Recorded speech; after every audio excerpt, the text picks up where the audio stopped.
Alrighty, so good morning, everyone. I am here to give you some tips for both students and parents on what to do when you're using Google Classroom. The first set of tips are for the students. The first tip that I have is for you to always use your nycstudents.net account. If you try to log on to any Google Classroom using your own email, even if it's a Gmail account, it will not record your work. Your work will not be graded. Your attendance will not be counted. Parents, please check your email for instructions if you still are not having your child logged in using this nycstudents.net account.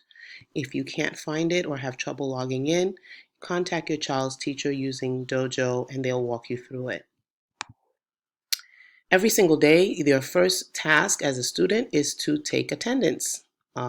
Click present on the daily attendance and then click turn in.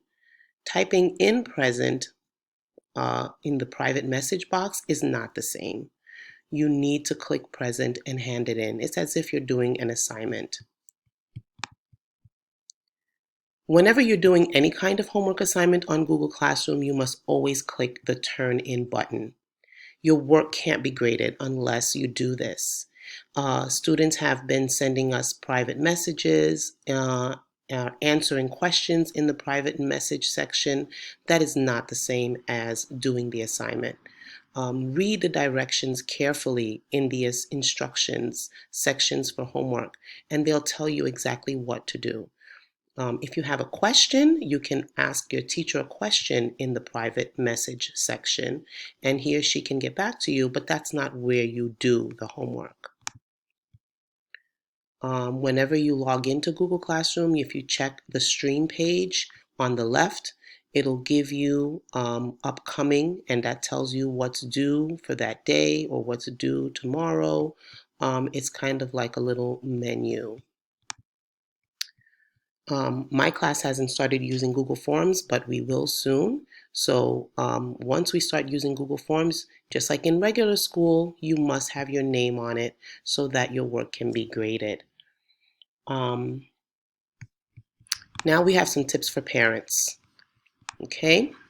Parents are not allowed to join Google Classrooms as a student. Some parents have been using the class codes and coming up as students on our Google Classrooms. We have to delete those. Parents, you will receive an email from Google that invites you to monitor your child's progress. If your information is correct, you just click accept, and then you can click daily or weekly emails. So look at that carefully. If you haven't received it, contact your child's teacher and they'll send you the invite. And then that's the best way for you to keep track of what your child is doing every day. Or you can log in with your child and see the work with them on their Google Classroom account. Some parents have more than one child at home who is trying to use Google Classroom, and for best results, there are two tips. The best way to make sure that you do not have any conflicts is to log out of all Google accounts. That means your own personal Google account.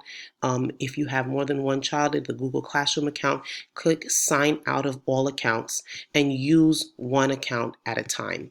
That way you can make sure that the work doesn't get conflicted. Or if you have one device, you can use two different web browsers.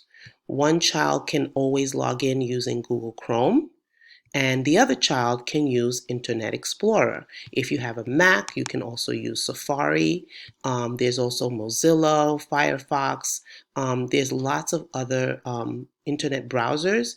If you have more than one browser, then each child or each person in the home can use a separate browser for logging into Google.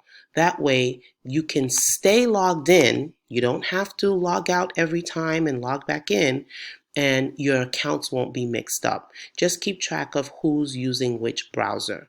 You'll get used to it after a while. I found that it was easier for me to keep track of certain things on Google Classroom on my phone. So when I want to go on and take attendance, I use because the teachers have to take attendance too, I use my phone because it's easy to just pull it up, click it, and see it. If I want to see an announcement, if I want to just watch a video, sometimes it looks better on my phone or my iPad than it does on my desktop or my laptop. Not all assignments are compatible with your phones or your tablets, but try. And especially if you're at home with more than one child, sometimes one child can be doing something on a tablet and the other can be using the computer. All of those apps are free and downloadable on the App Store for Apple products and Google Play for other products. Finally, we really want to thank you for your patience and cooperation. All of the teachers have been working so hard. I told someone yesterday that this is like us being thrown into a pool with 51 students and none of us know how to swim. We're all trying to figure this out together. If we had the best of times, we would have, obviously not be giving you all this information at once. But, we want to make sure that the children have as much of a routine at home as they used to have at school. And the interaction is good for us, it's good for them, it's good for their learning, it keeps them busy, it keeps them engaged. And it makes it that much easier for when we get back to school, that life can be as seamless as possible. These are turbulent times, so we really do appreciate your cooperation.